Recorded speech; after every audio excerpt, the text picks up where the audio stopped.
Alright guys, welcome back to the Horror After Dark podcast in the sack with JT.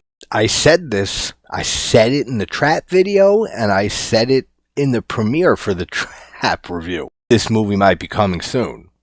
And, I don't know, I'm just in the mood for it, even though, alright, this is, for me, the film that started the heavy decline of M. Night Shyamalan's films. His first two films he directed, I've never even seen. The Sixth Sense, I think, is excellent. I've said Unbreakable. I'm not a superhero guy, but it's fun. I never watch it. Signs is very good. And then we have 2004's The Village here, which I can't believe this movie's 20 years old already. After this film is when we got Lady in the Water, and then The Happening, and then Last Airbender, and then After Earth, and just a total decline. So I blame this movie, in a way, for starting that decline. And this is a fun movie. There are good things in here, and I enjoy this movie for the most part, despite a bunch of stupidity. But the twist for this movie is so bad. That's something M. Night has always struggled with also. It seems like he writes the twist first, and then writes the film around it. And in cases of The Sixth Sense, it worked really, really well. Because you can go back and watch The Sixth Sense after seeing it for the first time, and getting the twist ending, and it all fits perfectly. This came up recently about Trap, about how illogical a lot of the shit in that movie is, and then questioning movie logic. For those of you who follow and know me, you know that's just how I am, but it seems like a lot of people have been doing it with Trap. But the twist ending to this movie is so unbelievable, and we'll get there. I'm almost half doing this for the twist to talk about it, because I've said I wanted to for a long while. But I am in the mood to watch this movie, and like I said, I do enjoy it. I don't think it's anywhere near M. Night's worst tier of films. So let's talk The Village from 2004. Now, the cast in this movie is excellent. We have Bryce Dallas Howard, Ron Howard's daughter. We have Joaquin Phoenix. What can you say more about him? Adrian Brody, William Hurt, Sigourney Weaver. It goes on. The amount of stars, both like old-time stars and in that early 2000s generation. So we got unbelievable talent in this movie. We have Dean Cundey as the director of photography in this movie. Like, this movie is gorgeous, and I just said the DP is Dean Cundey, so it makes total sense. This is such a beautiful film. The cinematography in this movie is probably among M. Night Shyamalan's best in any film of his. So for anyone who hasn't seen The Village, I mean, you've had 20 fucking years, so it's on you if you get spoiled through this. But a quick synopsis: we have this village, and it's back in the day, and they are terrified of these creatures and these monsters that live in the woods. So, like, they have this whole religion that revolves around don't go in the woods because these creatures will eat the shit out of you. And they call them, like, not like Voldemort, but like, we don't speak of them. Those we don't speak of, I think, is the name they refer to them as, these creatures. And then stuff happens. That's pretty much all you need, not knowing anything about this movie for some reason at this point, to go into it. And damn, it's been a while since I've seen this. I forgot just how many stars we have in this. We have Brendan Gleeson also. We have Judy Greer. We have Michael Pitt. We have Jesse Eisenberg in a very young, small role in this. I forgot all about that. And then, of course, we have fucking M. Night Shyamalan doing a cameo, as always.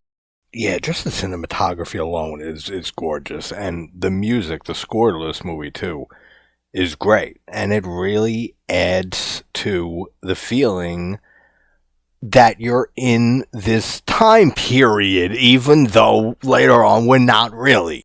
But it works for the duration of the movie, the first watch, until you get the twist. And also, to add more praise to the feel of this movie, disregarding the twist, is all the costumes. The costume design was great for this movie. Everything looks authentic. The set looks really cool. Like, everything does really feel like we're in, an older time here. So despite the twist being at the last 10 minutes of this movie or less, for the majority of this film, there's a lot that really works for this movie to nail the time period feel. So I think M. Night did a great job at all of that.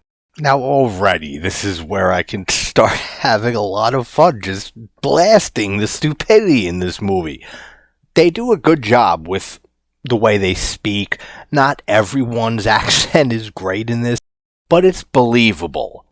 But when you know the twist and you've seen this movie, when they all came to the village here from the outside world, we know it's modern day, so they didn't always talk like this, the elders here. So do you know how hard it is to change your accent on purpose to an old-timey accent, and not once did, I don't know where they're from, but somebody from Brooklyn, their accent never shone through the fake one in any of the kids' lives that they noticed? Why is Mom talking so weird? Nothing like that ever happened. It's not that far that they are from civilization, because a blind girl, Ivy, the main character, makes it out. So it's not that far. You never had curious kids, like little shithead 10-year-olds, that said to themselves, oh, let's try to make it as far into the woods as possible. No, we can't. They got the monsters there. I don't believe that to you. You're a pussy. No, I'm not. Then they end up racing into the woods, and then they find out there's a whole other world on the other end of the woods. That never happened either. And there's not one person who's intelligent enough or has an imagination that thought the question, how do you guys build everything here? They build all the houses when they came here, the tables, the furniture, everything is made of wood. And nobody thought, but I thought you said there's a bunch of dangerous ass creatures in the woods. How were you able to get into the woods to cut down all the wood to make all this stuff without getting attacked by the creature? Like I said, there's a lot of stuff, but that's not even the twist, really. We're not even there. So we have, I think it was William Hurt's young son, who dies at the beginning of this. And we have Lucius, played by Joaquin Phoenix, which, again, phenomenal actor. But there's some scenes in this movie where his acting is a little fucking wonky. I don't know. He comes in saying that he wants to cross the forbidden woods and try to find, medicine and stuff to prevent this from happening again, because this kid died of some illness. Now that's another thing. This is present day. What illness is this kid dying from that they don't have medication available in the present day? That the people who know this secret, the adults, couldn't just send somebody out to get flu medication or for a cold or whatever the hell this person has, unless it was something very serious, of course. But still, people that are dying of illness in this village, they have to know that they have medication, and they couldn't just take a quick little covert op trip to the pharmacy and get their medication. But regardless, he ends up saying he wants to go on this trek. And then another unbelievable thing is that they have Ivy, the blind girl, go on this trek to find medication, and the father lets her go. But I do like Ivy's character a lot in this movie. I do like Lucius's character a lot in this movie, and I really like the dynamic between them also. The dead dogs that they find two of at the beginning of this, I like it. I like the effects. It looks convincing. And I don't know why that this means the parents are skinning dogs and shit and throwing it onto the property to reinforce this fear of the creatures. Because the whole reason they left society and came to this private land that we'll get to is because they saw how evil society was getting, and they wanted to get away and have a better life for their children.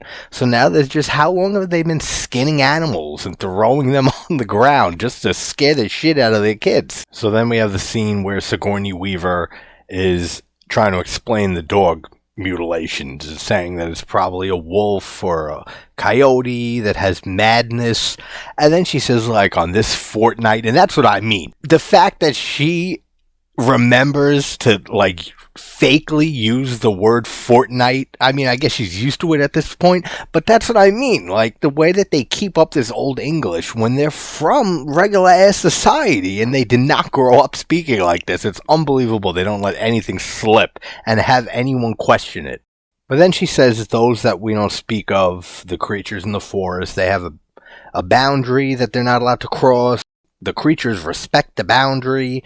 And alright, fine. And I love how, just like in Harry Potter, with Voldemort, with whatever the fuck they say, him you cannot mention, it's not that. I'm not a Harry Potter fan.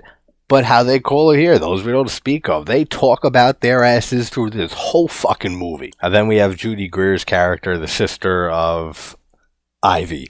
I forget her character's name in this, but I adore Judy Greer in everything. I love this woman so much. So just her being in this, and she gives a great performance. I love her little quirkiness, and I love her character. And she's going to ask Lucius to marry her. And I like a lot of the static shots in this film.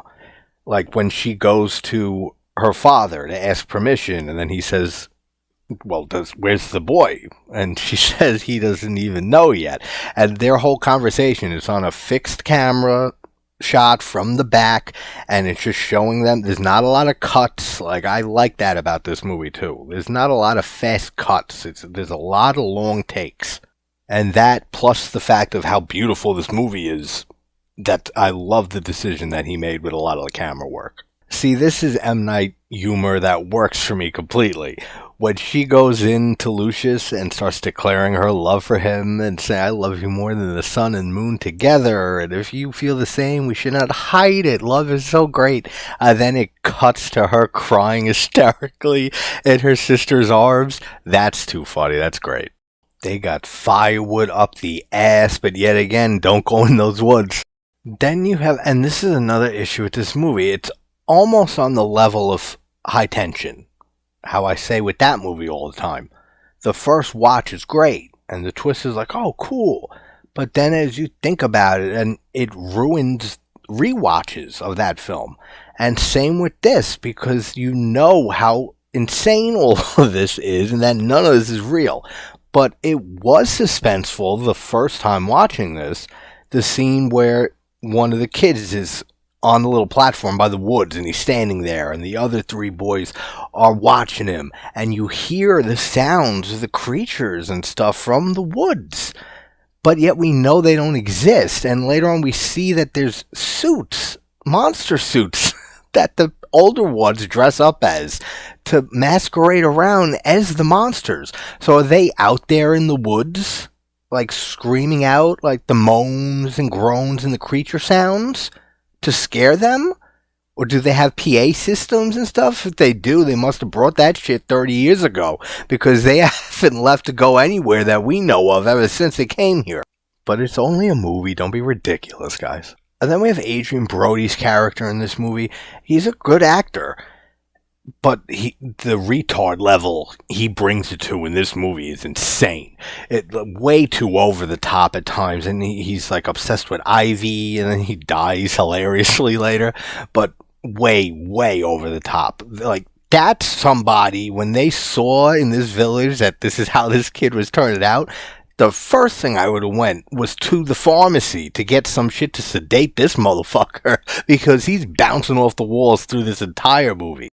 Alright, this has nothing to do with anything in the movie, but I just thought of it from a line of dialogue. We have Adrian Brody's character talking to Ivy. What is his name? Noah, I think. Adrian Brody is talking to Ivy, and she's saying he got in a fight with some kid, so she has to put him in the quiet room, and then says, let's strike up a deal, and can you keep a secret? And he says, like a church mouse. And then for some reason I started thinking about that phrase.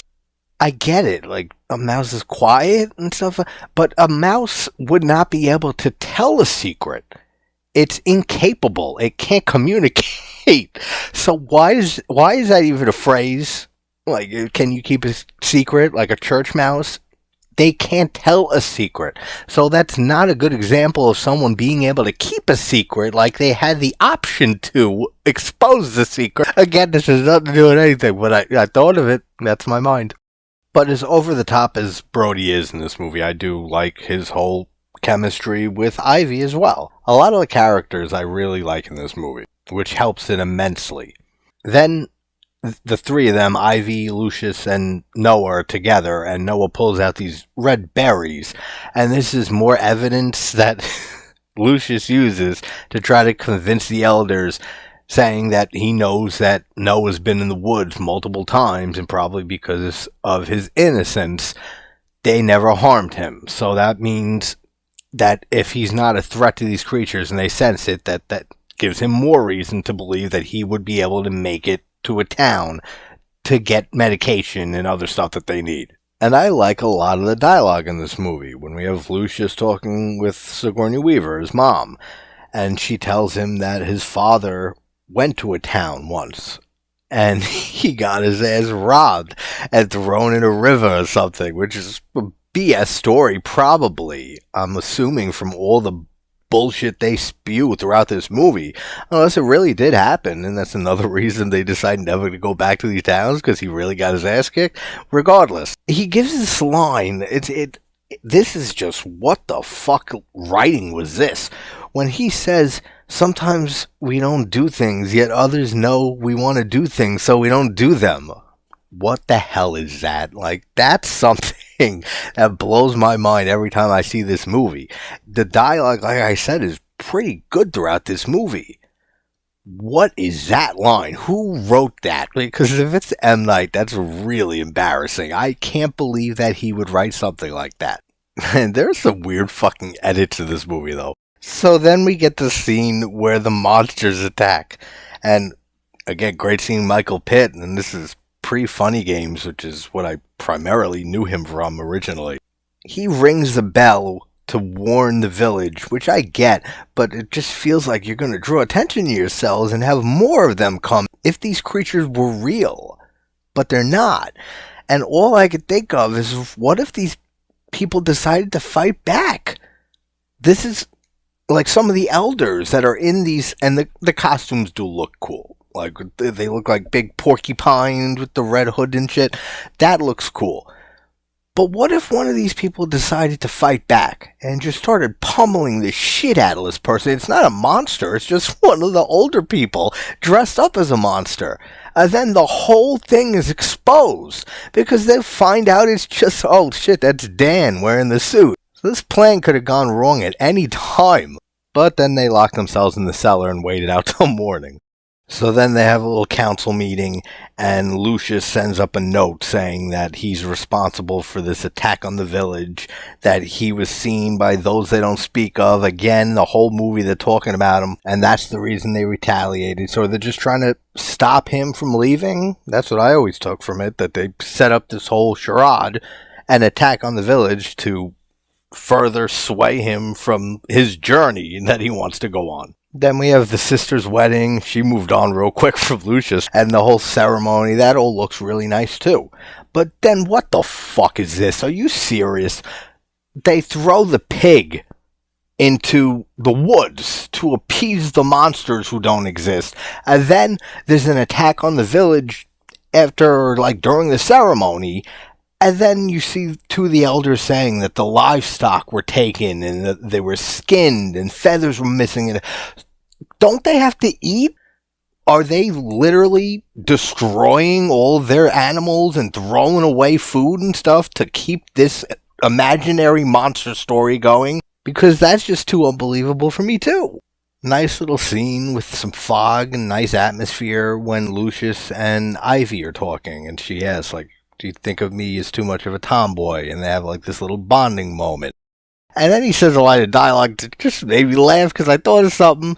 He says, I do not worry about what will happen, only what needs to be done. And all I could think of was, I will be unburdened by that which has been. And then Adrian Brody ends up stabbing Lucius, which is what kickstarts the great plan to send Blind Ivy on her way to get medicine to save Lucius's life. And this movie's an hour and 47 minutes. You could have trimmed like 15 minutes off of this movie. As good as a lot of the dialogue and beautiful the cinematography is in this movie, some things just go on for way too long in this film. There are scenes that just keep on going when it just should have ended minutes ago. Now, I will say, M. Night did a very good job keeping the twist a secret, as stupid as it is. You don't really suspect it.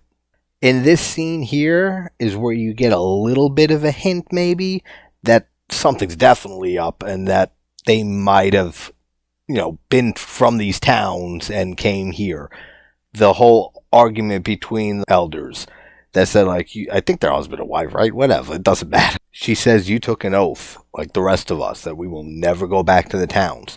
And he's saying, Lucius, his life is in danger here, and they can save him. And they go to the town and get, antibiotics, probably, is all they need to stop this infection from the stab wound. And you wouldn't have a backup plan setting this whole community up and leaving society, park an SUV a few miles into the woods that if you need it for emergencies like this, you can just walk a few miles, get in the SUV, drive to the local pharmacy nearby, get antibiotics, and save somebody's life. Nobody thought of that brilliant idea? Alright, I haven't seen this movie, like I said, in a while, but I feel like I'm tripping out here. Is the copy I'm watching missing a scene? Or is this scene later in the movie and shows that part of the reveal? There's the scene when Ivy's father takes her to the shack, which is not guarded, and anyone could break into this thing and find these costumes, the creatures.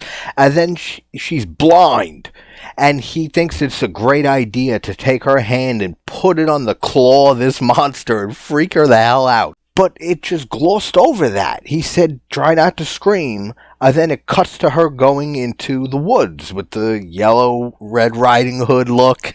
Now I'm starting to think that that's later in the movie they flash back to that. But for a second, I was like, where is that scene? And then the two boys who go with her into the woods to go get the medicine.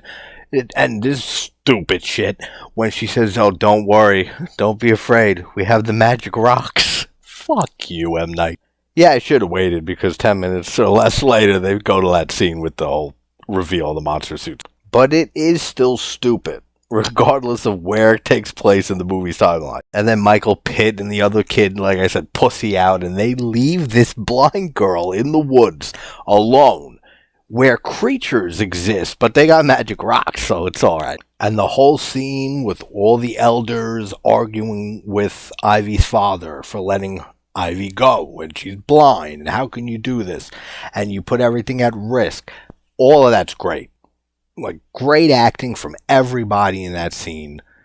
But the fact that this guy let his blind daughter go on this mission is just beyond ridiculous too for me. I can't believe that.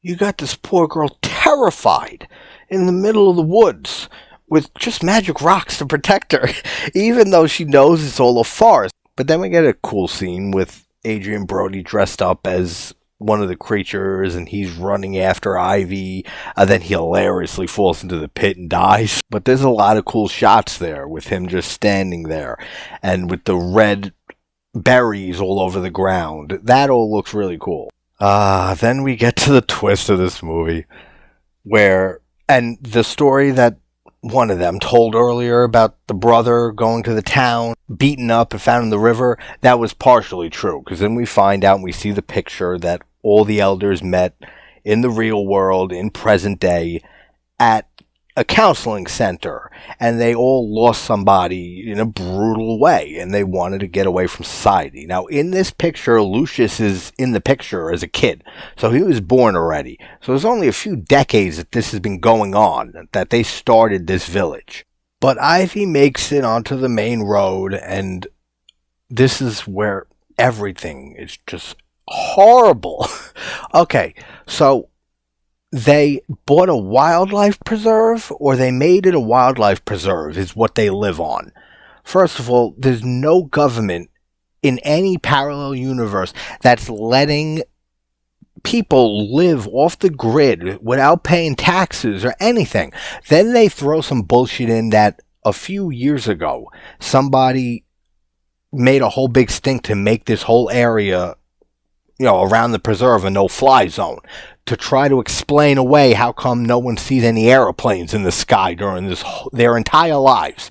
First of all, he said it was just a few years ago. So what about all the years prior to that? No one's ever seen an airplane in their life fly over this place. And even if they were able to make it a no-fly zone and restricted airspace, that gets flown into all the time on purpose and by accident. There's no way that anyone living in this village has not seen a single plane in their life. You ever hear about the 4th of July? That's a big event here in the States every year. Millions of explosions happen in the sky. I have a log home. You can hear shit from miles in the woods. They've never seen a firework. They've never heard a boom of fireworks on the 4th of July. They never saw a hiker or a group of campers who snuck their way onto this wildlife preserve ever in their existence here on the little village that they built for themselves. None of the twist makes sense. None of this is believable in any way. It is so stupid, and it ruins this movie for me, like a decent amount. But that's The Village from 2004. It's still fun. It's still an M. Night film I can watch and enjoy a lot of aspects of, and still have fun with it, despite all the stupidity and the stuff I just can't suspend disbelief for. What about an explosion, a bomb test or something anywhere nearby? They'd never heard big booms coming from away from their village. Like, it's just, I can't anymore with this. So, good M. Night Shyamalan film with a stupid-ass twist, and pretty much the last movie I enjoyed from him for a while until he gave us Split. But alright guys, hope everyone's having a good morning, afternoon, or night. I will talk to you soon. Take care, everybody.